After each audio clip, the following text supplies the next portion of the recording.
Assalamu alaikum ve rahmetullahi ve berekatuhu. Dünyadaki her kaysi muhacirte yaşayotgan barlık Uygur karindaşlarımızdan hayatı mübarek olsun. Biz 15 günden beri şu Sapaköy, Zeytinburnu, İstanbul'da yaşayotgan, muhacirte yaşayotgan yetim balla, atanısı lagırda, dadısı lagırda, mesela turmalarda yetiyotgan, hem mesela 6, 7, 9, 10. balası var, üzü taksirli işleyotgan kıyıçıkta ailelerine bayramlık bir kiyim. Alaylı'da proje hazırlayan, Allah razı olsun Nurgül abla, Avrupa, mesela Germaniya'daki karindaşlarımızdan maddi meni yardım bilen, London'da yaşayotgan Türk karindaşlarımız olsun, Avrupa'da yaşayotgan Türk karindaşlarımızdan maddi meni yardım bilen Nurgül abla başçılığında biz bugün 450 balığa kiyim kiyecek ağam olduk.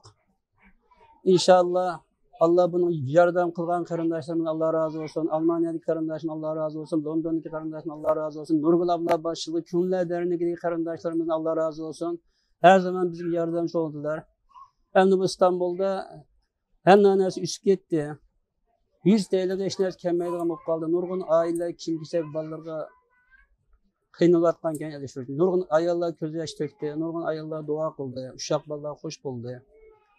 Ben bütün dünyadaki muhacirde yaşatan Uygur karindaşlarımızdan ki İstanbul'daki ailelerini tekşürüp hakiki ihtiyacı var ailelerine yardım kılışka tavsiye kılımen. Bazen ailelerinin hakikaten nemesi var, ihtiyacı var. Bazen aileler var, bazen bizimki hanım kızlarımız var.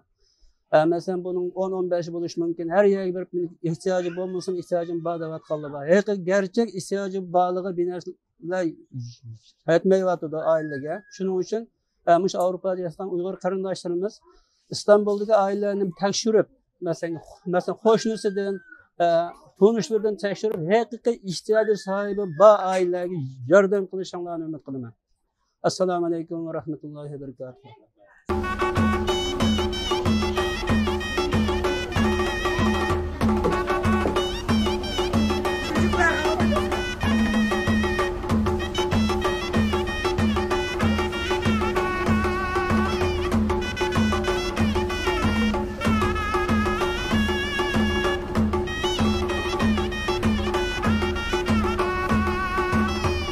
Senelerdir Uygurlara çok destek oluyorsunuz, yardımcı oluyorsunuz. Özellikle yetim çocuklara, kadınlara. Sizden Allah razı olsun. Kendinizi tanıtabilir misiniz? Yani siz Uygurların anısı olarak görüyoruz. Bir ana olmak çok zordur. Siz de üstesinden geliyorsunuz. Allah size razı olsun. Allah sizlerden de razı olsun. Ben ismim Nurgül. Yani çok vasat razıda vasat bir insanım. Ama din kardeşlerimize duyarlı olmaya çalışıyoruz.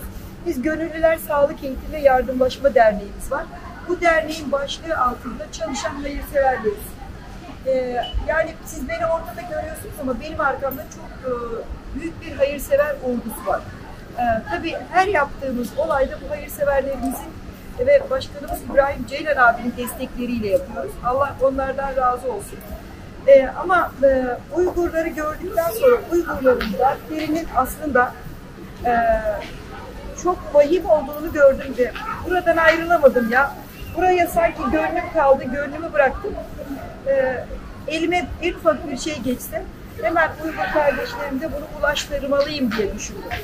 Çünkü niye? Gerçekten bu çağda hala gıda ihtiyaçları var bu kardeşlerimizin. Neden ihtiyaçları var? Devletimiz destek oluyor elhamdülillah. Ama sayıları çok fazla. Eşleri başlarında yok, çocukları var, kiraları var ve bu kardeşler pandemiden sonra maalesef çalışamadılar. Pandemiden önce çalışıyorlardı, kendi rızıklarını kazanıyorlardı. Evlerde fason işler yapıyorlardı. Ama pandemi girdikten sonra bunu da yapamadılar ve bu ihtiyaçları ikiye katlandı. O yüzden bu kardeşlerin durumu diğer kardeşlerimize göre biraz daha bana vahim geldi. Yani buradaki yardım olayını biz hiç ayrılamadan devam etmeye karar verdik. Tabii burada hayırseverlerimizden destek istiyoruz. Sonuçta bizim de gücümüz bir yere kadar. Sizin vasıtanızla Avrupa'dan, eğer bu Avrupa'da yayınlanacaksa Avrupa'daki gurbetçi Uygur kardeşlerimizden ricam şu. Lütfen kendi ırkınızdan olan bu insanları unutmayın. Neden? Siz şu anda Avrupa'da yaşıyorsunuz ve imkanlarınız biraz daha üst olabilir. Her yediğiniz lokmadan bu kardeşlerimize de bir pay ayırırsanız çok sevinirim. Çünkü ben evimde böyle yapmaya çalışıyorum. Ben çok zengin bir insan değilim. Ama hayırsever kardeşlerimle evimde bir lokmam varsa yarımını Uygur kardeşlerime ayırmak istiyorum. Sizden de ricam, lütfen rahata erdiğiniz zaman o sıkıntıda olan kardeşlerinizi unutmayın. Gerçekten şu anda çok sıkıntıdalar. Doğu Türkistan'dakiler daha sıkıntı ama buradaki kardeşlerimizin de hala maddi sıkıntıları var. Kiralarını ödeyemiyorlar bazen, faturalarını ödeyemiyorlar ve en önemlisi gıda sıkıntıları var.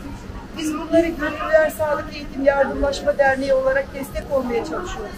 Ama biz de bağışçılarımızla yapıyoruz bunu. Sizler de bağışlarınızdan, evdeki yediğiniz lokmalardan bu kardeşlerinize lütfen bir lokma ayırırsanız çok sevinirim. Allah hepinizden razı olsun, bizler razıyız. Şu mübarek Hicret gününde Rabbim şu anda hacda Arafat'ta çıkan kardeşlerimiz var.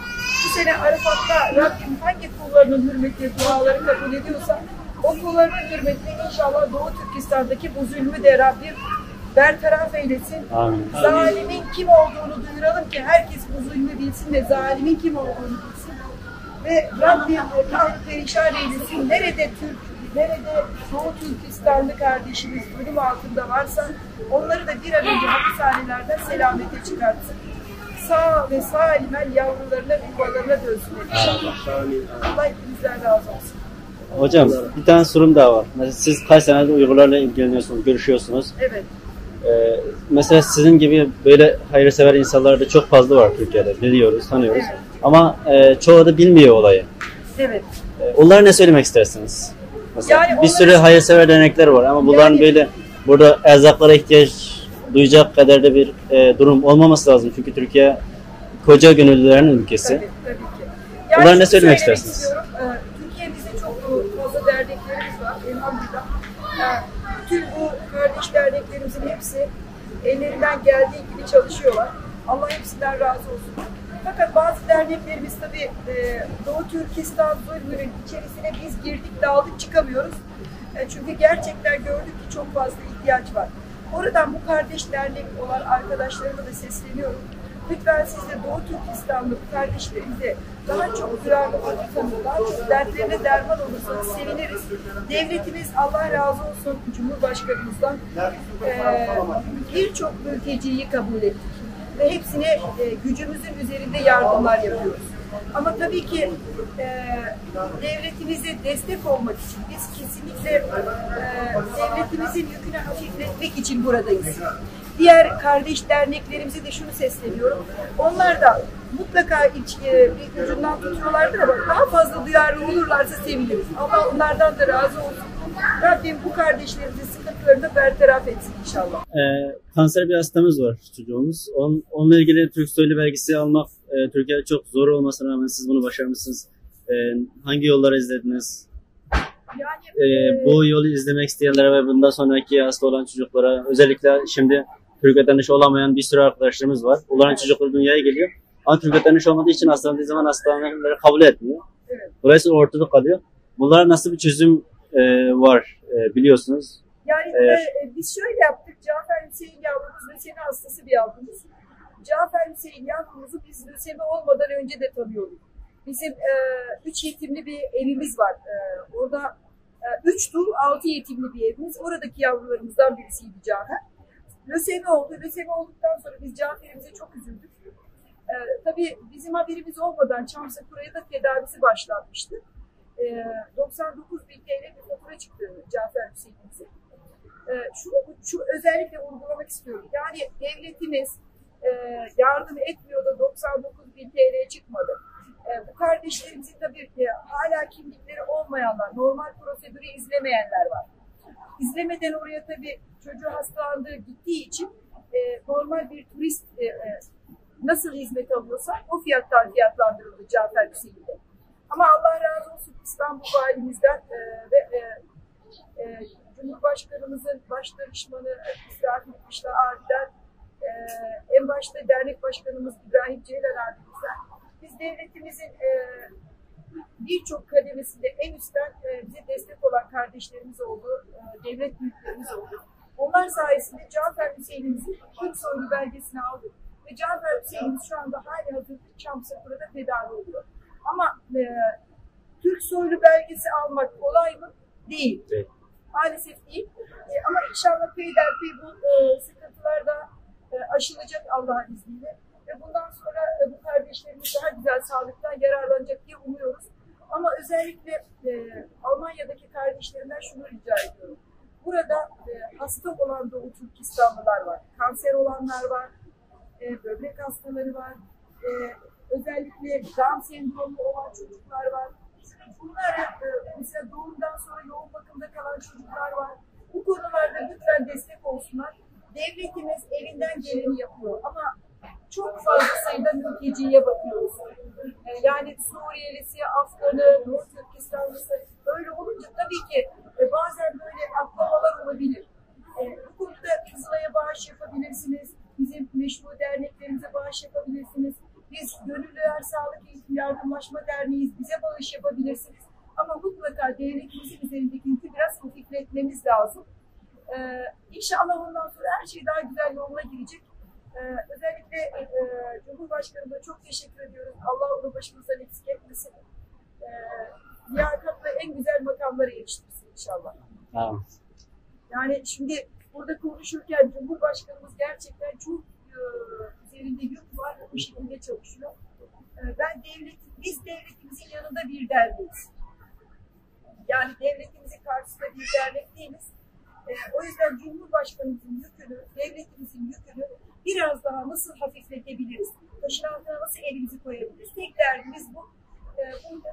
Doğu Türkistanlı kardeşlerimizi de biraz daha selamete çıkartmak, sıkıntılarını, üzerlerindeki, sırtlarındaki yükü biraz hafifletmek istiyoruz. Bağışlarınızın destekleriyle lütfen bağış yapın. Lütfen din kardeşimizin derdiyle dertlenin. Efendimiz ne diyor? Şarkta bir Müslümanın ayağına bir diken batsa garptaki onu hissedecek. Yani artık Kur'an'a ve sünnete sarılmaktan başka bizim çaremiz yok. Müslümanın dostu Müslüman.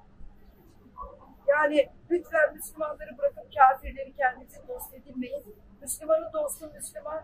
Din kardeşlerimiz bizim din kardeşlerimiz. Onların ayağına diken batsa, onların sofrasında bir lokma eksik olsa biz bunun için oturup ağlamamız lazım. Allah razı olsun sizden. Ağlayan örnek salama gelen de oldu. Yani biz çocuklarımızla çalışıyoruz, bir şey alamıyoruz. Bu çocuklar o kadar mutlu oldu. Ne yapar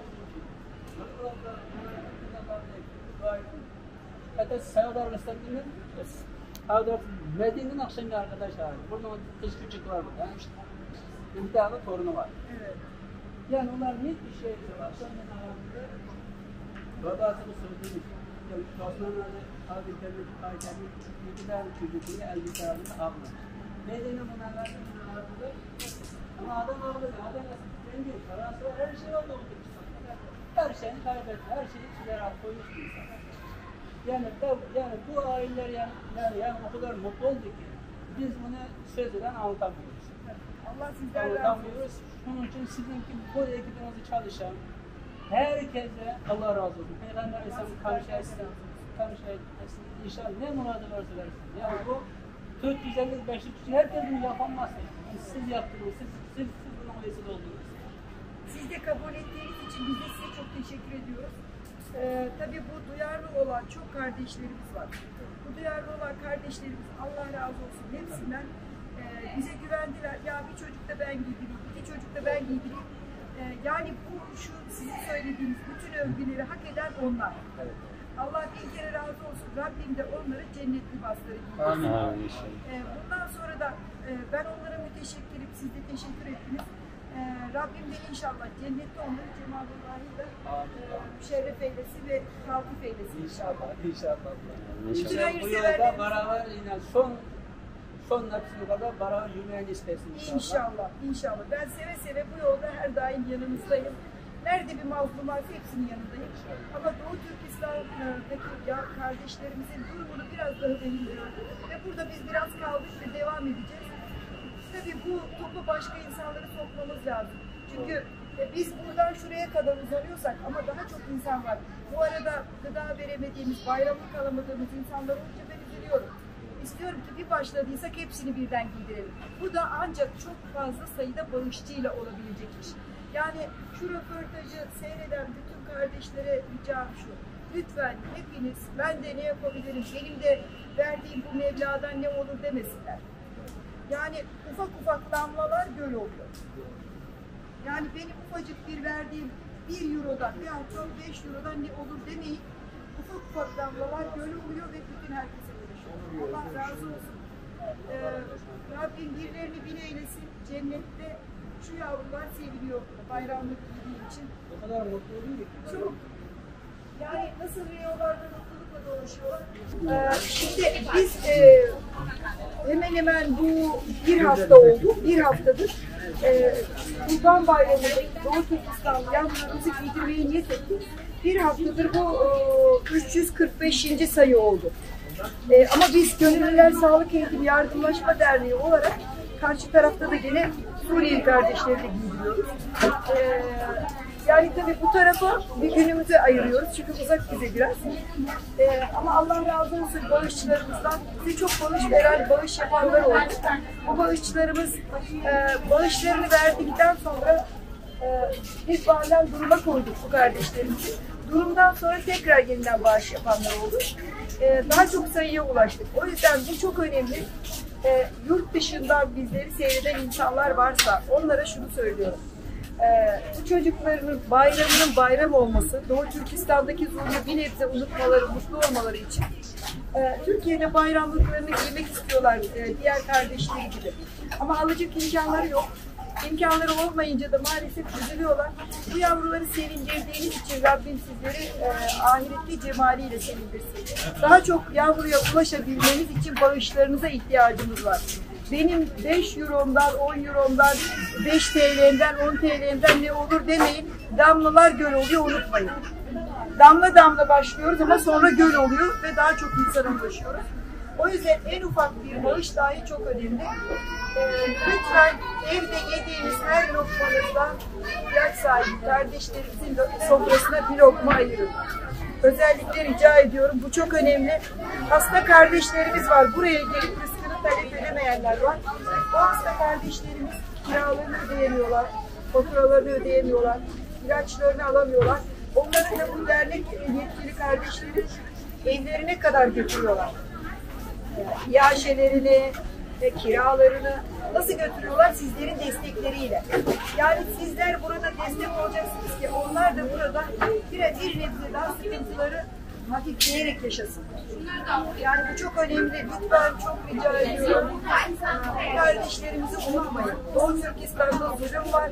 Bu kardeşlerimiz zulümden dolayı Türkiye'ye sığındı. Biz Osmanlı'nın torunlarıyız. Bize gelen bütün mazlumlara kucak açıyoruz. Aynı şeyi devam ettirip bu kardeşlerimize de kucak açtık. Komşusu aç yatarken yandaki bir Müslüman tok yatamaz. Bizim dedelerimiz, ebelerimiz, bizim ceddimiz, ecdadımız bize bunu öğretti. Eğer komşumuz açsa biz evimizde çok rahat edemeyiz. Şarttaki bir Müslümanın ayağına bir diken baktıysa karşıdaki Müslüman bunu hissedecek. Lütfen şu anda selamete çıkan Avrupa'daki Doğu Türkistanlılara sesleniyorum. Biz burada Türkiye'de elimizden geldiği kadar destek olmaya çalışıyoruz. Ama siz şu anda bir selamete çıktıysanız bu kardeşlerinize lokmanınızdan bir parçayı mutlaka ayırın. Yani Türkiye'deki, dünyadaki zulüm altında olan, hala Doğu Türkistan'da zulüm altında olan kardeşlerinizi unutmayın. Allah hepinizden razı olsun. Minnoş. Bak.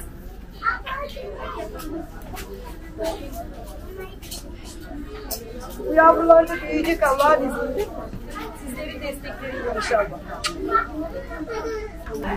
Şimdi başlayabilirsiniz. Arkadaşlar selamünaleyküm. Hatice kardeşimizin yetimleri bunlar. Hatice kardeşimiz Doğu Türkistan'da ve eşi beyin kanserinden vefat etmiş. Bugünkü giydirdiğimiz yetimlerden Hatice kardeşimizin çocukları da var. Evimiz 8 lira. Kızma yardımı var. Üzerinde. Onunla derneklerimiz yardım ediyorlar. Sağ olsunlar, hepsi yardım ediyorlar. Aynı elleri altında. onunla için. Ben temizliğe gidiyorum. Şu an sağlığımda onunla geçip edemedim. Öyle geçiniyorum. Kaç yaşındasın? 3 yaşındayım. 32 yaşındasın. 6 çocuğun var. Yani peki Kızılay'dan destek alıyorsun. Onu da kiraya veriyorsun. Evet, 4 çocuğum var benim. Çocuğumun vatandaşına geçirmiştim. Vatandaşına Kızılay'dan yardım veriyorlar. Evden 4 çocuk, benim 5 evlisim. 750. Kira ne kadar? Arkadaşlar görüyorsunuz bu kardeşlerimize devletimiz elinden gelen gücünün üzerinde yardım ediyor. Çünkü çok fazla mülteciye şu anda biz ev sahipliği yapıyoruz. Yani burada derneklerin ve bağışların devletimizin üzerindeki yükü bir nebze de olsun hafifletmesi lazım. Hatice bir örnek, yani küçük bir örnek. Hatice gibi birçok kardeşimiz var. Ve bu yavrular sizlerin destekleriyle büyüyecekler. Lütfen bu yavrularımızı unutmayın. Bizden ne istiyorsan Hatice, sana nasıl yardımcı olabiliriz? Zamana kadar elimizden geleni yapıyoruz. Çok teşekkür ederim. Gönlümüz sadece alan değil, veren tarafındayız ama kader böyleymiş. Yani sonra bizim çocuklar da sizler getiriyor inşallah.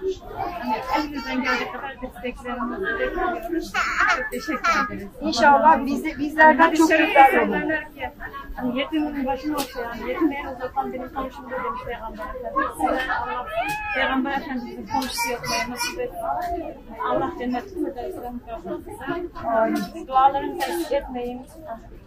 Dualarımız sizinle. Rabbim yar ve yardımcınız olsun. Biz de sizlerin dualarınız çok ihtiyacımız var. Biz de sizlere dua ederiz. Rabbim razı olsun sizler. Rabbim sizi selamete çıkarsın. Amin. Amin. Yani arkadaşlar görüyorsunuz, yetim gülerse dünya güler. Bu kardeşleri biz ne kadar en üstleri de çıkarsak içlerinde bu dertle yaşıyorlar. Annelerini, babalarının hasretiyle yaşıyorlar. O yüzden lütfen unutmayın. Hepinize çok teşekkür ediyorum. Bu yavruların derdiyle dertlerin. Teşekkür ederim. Allah sizden de razı olsun. Çok üzülüyorum. Böyle ihtiyaç sahibi inşallah Rabbim göstermesin bir daha bizim. Tamam, alacağım onu sana. Tamam, ben alacağım. Tamam abla, tamam.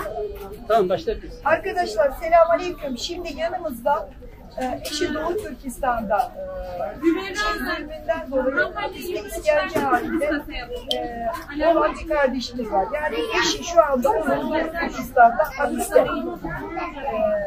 Ayrıca kaç yıldır eşin hapiste? 5,5 senedir. Kaç çocuğun var burada? 5 tane. Çocukların kaç yaşlarında çocuklar? En büyüğü 18 geldi. Şimdi diğeri 16, diğeri 2, 14 yaş. Maşallah. Maşallah. O senin yavrularından birisi değil mi? Evet. Tamam, ben alacağım. Tamam. Peki Aygül, burada nasıl yaşıyorsun? Nasıl devam ettiriyorsun hayatını? Bir seneye kadar ben geçim getiren kararla harcıyorsun. Sonra o zamanda ülkede burada durdum zaten. Seni verdiğimden korumak için burada Hamilura geldim. Burada doğdum. Bir seneye kadar evde Türkçe öğrenerek bir taraftık. Evet. Oturdum. Memleketten getiren parayla oldum. Sonra çalışmaya başladım. Atölyede çalıştım. Artık el işi olan her şeyi çalıştım. Bir taraftan okudum, bir taraftan çalıştım. Zaten memlekette de şeydi ben, mesleğim, Nursay'da falandı. Evet. Buraya gelip onu şey yapacağım, çocuklara öğretmenlik yaptım. Atölyede çalıştım. Artık el işi olan her şeyi yaptım. Boş durmadım. Maşallah. Bir taraftan Evin kira mı? evet, evim kiralı. Ne kadar kira? Şimdi 2200, şimdi bu ay doldu, ev sahibi 5000'e kadar çıkartacağım diyor. Peki mesela hayat senin için nasıl? Zor mu geçiniyorsun? Nasıl geçiniyorsun? Nasıl bir zorluk yaşıyorsun? Hayat gerçekten üstünde çok baskı var. Çocuklarım olduğu için onları iyi okulda iyi okumak istiyorum. Onlar büyüyünce mesela 10 nasıl geçince nasıl yapacağım diye şeyim var. Ama Allah'tan ümit kesilmez. Yine mesela bayramlarda olsun, her ay bir çocuğum olaştan 50 eurosunu veriyorum. Çocuklarımı bir az olsa bile destek oluyor. Bir de grup olarak bu arkadaşlarımız da çok iyi. Beni tanıyorlar, onları yapan. Ben de bir taraftan çalışıyorum ama bu Türkiye'de bir bayan 5 tane çocuğuna bakarak kendi tek başına çalışarak yetişemiyor. Gerçekten evet. Kırma olduğu için şey yapıyoruz ama elimden gelişi ben de çabalayacağım, şey yapacağım. Arkadaşlarım da benim tanıdıklarım da Yani burada ben hayırsever kardeşlere şunu söylemek istiyorum. Hani diyorsunuz ya bu kadınlar neden oturmuyor, neden çalışmıyor? Bu kadınlar çalıştığını örnek olarak Hayrigül'ü gösteriyoruz. Yani onun gibi birçok Doğu Türkistanlı kardeşimiz evlerinde fason çalışıyor. Ve her türlü işi yapıyorlar çocuklarını yetiştirmek için. Ama tabii çalışıp kendi çarkını çeviremeyen kardeşler bunlar. Bütün güçleriyle çalışıyorlar ama gelirleri ve giderleri dengesiz. Burada hayırseverlerin destekleri çok önemli. Hayırseverler olarak da inşallah bizler de elimizden geldiği kadar destek olacağız. Bundan sonra sizleri duyurmak istiyoruz ki daha çok kardeşimiz size destek olur. İnşallah. İnşallah. Rabbim eşini selametle yuvana döndürsün inşallah. Onların elinden Rabbim kurtarsın, selametle aranıza dönsün inşallah. Allah razı olsun senden. Rabbim yavrularınla her zaman böyle yüzleri görsün. En güzel günler onların olsun. aslında burada çalışmak isteyen, çalışan bayanlar var. Birçok benim tanıdık birçok bayanlar eşsiz çalışıyor aslında. Evet. Ama bazılarının çocukları engelli, bazılarının çocukları çok küçük olduğu için o çalışsın bir bakışı lazım. Bakıcının parasını nereden verecek bayan olarak? Tabii. Bunu destek olacak kimse yok. Bak bunu özellikle vurguluyoruz ki çocukları küçük olan ve engelli olanlar var çalışamayan durumda. Yani bak diyor ki ben yine bir şekilde çalışıyorum ama öbür hiç çalışamayan, çocuğu engelli ve küçük olanlar var. Onların evine hiç o kadar fazla rızık girmiyor. Bak Hayrigül çok güzel bir şey söyledi. İşte burada arkadaşlar, hayırseverlerimiz, din kardeşlerimiz, sizler devreye giriyorsunuz. O çocuğu engelli olan, çalışamayan annelerin de çalışanı, destekçisi inşallah sizler olacaksınız. Lütfen desteklerinizi esirgemeyin. Bağışlarınızı esirgemeyin. Bu kardeşlerimizi unutmayın. Allah hepinizden razı olsun. Sofranızdaki her lokmadan bunlara pay edin. Şey olsa aslında bizim annelerimiz de biraz eğitse, bunlar çok güzel iş yapıyor mesela. En azından kendisi mesela Kur'an okuyor, Arap'tan öğreniyor. Yani meslek edindirilebilir aslında Evet, bu kardeşler. meslek olarak onların meslek şey yapıyor.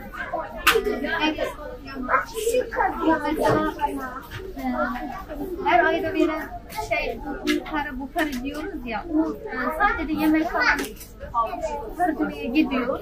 Ama bir meslek olarak yani bizim bayanlarımız evde oturup çalışacak, onların eğitmek, çocukları bakıcı olursa mesela, onları eğitmek, güzel bir iş yaparlar.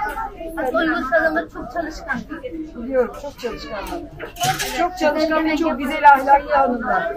Yani evlerimizde diyor bizi istihdam edebilirsiniz, bize meslek öğretebilirsiniz ve biz kendi evimizin rızkını kazanacak hale geliriz. Yani inşallah bu konuda da biz çok çalışıyoruz. İnşallah. Sizin de bizim de yardımcımız olsun. Amin canım. Amin. Yetim çocuklara hayır yapan tüm annelerden, babalardan Allah razı olsun. Allah sofranızı bol bereketli yapsın. Sizi de bizi de inşallah kimseye muhtaç. Amin. Ve bu imkanı kazanmayı nasip Selamünaleyküm. Benim adım Güzelnur. Ben 2016'da Türkiye'ye gelmiştim. Benim 2 çocuğum var. Benim kocam 2018'de Türkiye'den Saudi'ye gitmişti. O yüzden Suudi Arabistan'dan polisler Doğu Türkistan'a iade edilmiş. Şimdi 4 yıl oldu. Ben kayınvalidemle beraber yaşıyorum. Bizim Doğu Türkistan'da çok zulüm var. Orada benim babam, kardeşlerim orada yaşıyordu. Ama benim babam kızı Türkiye'ye gitti diye 14 yıl hapis cezası verdi. Şimdi çok üzülüyorum. Falan İslam'da yaşamak zorluğa dönüştü. O zamanlar yani çocuklarımızı eğitmek için, burada rahat bir yaşayabilmek için yani İslam'ı güzel bir şekilde yaşamak için buraya geldik. Evet. Peki orada bunları yaşadığınız zaman size bunları yasakladılar mı? Veyahut da bunları yaşadığınız zaman, dininizi yaşamaya çalıştığınız zaman ne gibi mesela yaptırımlar uygulandı size? Bu yasak dendi, hapis mi oldu ya da kesinlikle işte çocuğuna Kur'an öğretmeyeceksin mi dendi? Ne yapıldı size? Kesinlikle Kur'an öğretmeyeceksin yani medreselere falan gitmeyeceksin dedi. Yani bizim Kur'an kursu falan olmak yani suç oluyordu. Kur'an kursu falan da yoktu yani. Mesela Bodrum katlarda falan yani çocukları ayda bir kere yani 2-3 ayda bir kere çıkıyordu, okuyordu. Peki yaparsanız ne oluyordu? Nasıl bir... Mesela yaparsak mesela ev olanları yani mesela ben evimi verdim yani siz çocuğu okutuyorsunuz. Evet. Siz hocam ben ev verdim 20-30 falan çocuğumu da bir evinde okutuyorsunuz. Benim evimi yani dümdüz eder yani evimi ev kalmaz yani. Evini yıkıyorlar. Evet. Bir de cezaevine atıyorlar yani yıllar oldu kalıcı cezaevine atıyorlar 20-30 senelik. Olmadan muhabbet falan bir şey oluyor. Öyle tanıdıklarınızdan, ailenizden cezaevine girenler oldu mu? O eğitim şeysinden değil de abi amcalarım var, abim var, amcam var, eşim var. Onlar yani hepsi hafızdı. Şu an hepsi cezaevinde. Eşim de öyle. Yani onlar hafız olduğu ve Kur'an'ı öğrettiği için mi hepsi cezaevinde? Evet, hafız olduğu yani eşim camilerde okumuştu, teravih namazı okumuştu, hafız olmuştu. Onun için cezaevine attılar. Yani bir de Kaç yıldır cezaevindeler? Şu an 5 sene falan oldu yani. Hiç haber alıyor musun? Yok. Hiç haber almıyorsun. Evet. Sen burada kaç çocuğunla duruyorsun? Evet.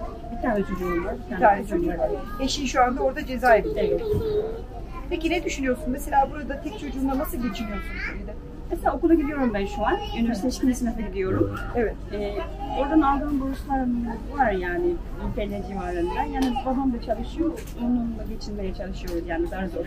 Evde kaç kişisiniz? Şu an 5 kişiyiz. Ne okuyorsun şu an üniversitede? Ebelik okuyorum. Ebelik. Ebelik okuyorum. Hangi üniversitesi? Sağlık bilimleri. Sağlık bilimlerinde. Maşallah sana. Çok teşekkür ederiz. Feride ufak bir örnekti ama Feride'den daha ağır örnekler var. Orada gerçekten Doğu Türkistan'da bu kardeşlerimizin anlattığı gibi zulüm var mı? Zulüm var, çok zulüm var. Çok zulüm var. Ben 2019 çıkıp geldim buradan. Evet. 2019 çıktım vatandan. Zulüm var. Hayvanға bile қолданmıyor Rusya zulüm, bunda zulüm. Hayvanı bile reva görmüyor. Hayvanlarımı işletmeydi bunda zulüm. Şunçilik zulüm var. Dünyada sizi duyan insanlara ne söylemek istersin? Müslümanlar size nasıl yardım etsinler? Biz Müslümanlar olarak nasıl sizin yanınızda? Biz sizge qanday yordam qila olamiz? Bizga nima deyishni xohlaysiz? Mayli Turkiya hukumatidan bo'lsin ya sizlardek shaxslardan bo'lsin ko'p yordamlarga yetishibdi, yani yetishib keldim kelgan bir yildan yoqdi. Bizga faqat mustaqil bo'lish uchun bir yordam kerak. Davlatimiz mustaqil bo'lmasa biz bu zulmdan, bu xorlikdan qutulmaymiz. Arkadaşlar bu kardeşimiz kendi dilinde zulmü anlattı. Tabii zulmü gören ve şahit olan kardeşlerimiz çok duygusallar. Aslında ben onları çok üzmek istemiyorum. Yani orada ne gördün, nasıl zulüm oldu sorusunu sorduğum zaman biraz sonra ağlamaya başlıyorlar. O yüzden sizlerden ricam zaten bu zulmü sosyal medyada da birçok yerde de göreceksiniz. Daha duyarlı olmanız. Yani en çok bunu rica ediyorum. Birçok haberin içerisinde Doğu Türkistan'da zulüm var. Küçük bir başlıkla geçiyor. Ama ben istiyorum ki Müslüman kardeşler olarak daha duyarlı olarak ne yapabiliriz? Yani en azından herkes kendi evinde yiyeceği bir lokmasını, yarım lokmasını bu kardeşlere ayırabilirler. Şu anda biz her ay yetimli ailelerimize 25 kilo un, 5 kiloya 5 kilo ayçiçek yağı vermeye çalışıyoruz. Yani tabii bu bir aile olduğu zaman çok yüksek bir meblağ tutuyor. Sizden en azından bu konularda destek istiyorum. Gıda konusunda bu kardeşlerimize destek olursanız çok seviniriz. Devletimiz birçok mülteciyi şu anda kapılarını açmış ve bakıyor. Doğu Türkistanlı kardeşlerimize de elimizden geldiği kadar devletimizin kanatları altında emniyet içerisindeler. Ama biz Müslümanlar olarak da bu devletimizin yükünü biraz daha hafifletip bu kardeşlerimizin yanında olursak En azından bu saydığım un, şeker ve yağ konular, bunlar çok önemli. Bu konularda hepinizden desteklerinizi rica ediyorum. Bir zulme engel olamıyorsanız onu herkese duyurun. Doğu Türkistan'da zulüm var ve bu zulmü lütfen rica ediyorum. Es geçmeyin. Hala devam ediyor. Buraya gelen kardeşlerimiz emniyet içerisinde ama oradaki kardeşlerimiz hala bu zulmü yaşıyor. Hala biz 21. yüzyılda zindanlar Müslüman dolu. Yani biz Müslümanlar olarak bunun üzüntüsünü yaşamamız lazım. Kendi sırça saraylarımızdan çıkmak zorundayız. Hepinizden Allah razı olsun, Allah'a emanet olun. Selamünaleyküm. Biz bugün gene Sefaköy Armani Alışveriş Merkezi'ndeyiz. Bugün de Doğu Türkistanlı yetim yavrularımızı giydirmeye devam ediyoruz.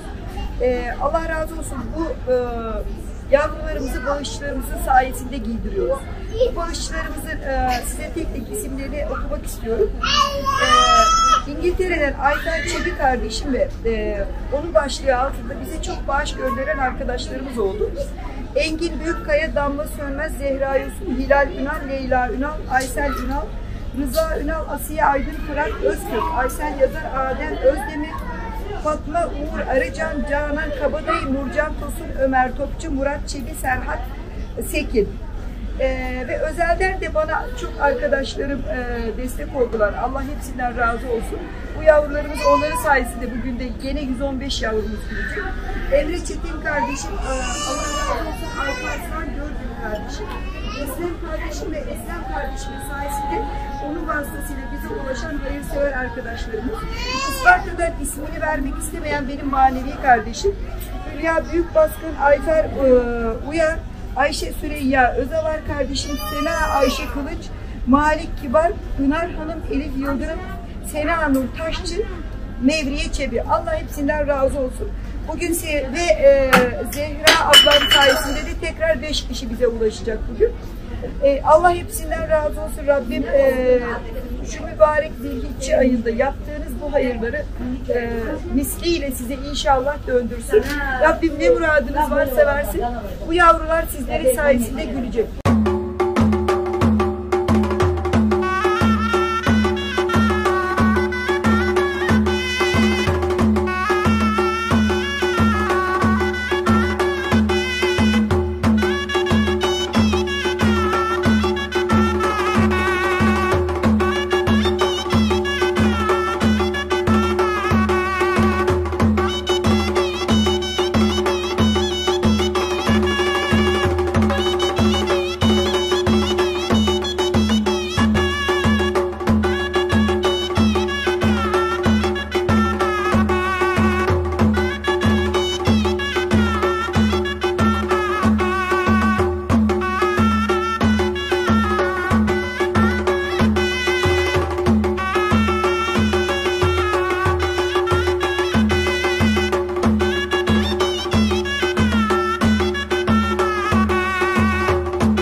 Bizim bir amca aradı 60 yaşında, 65 yaşında adam.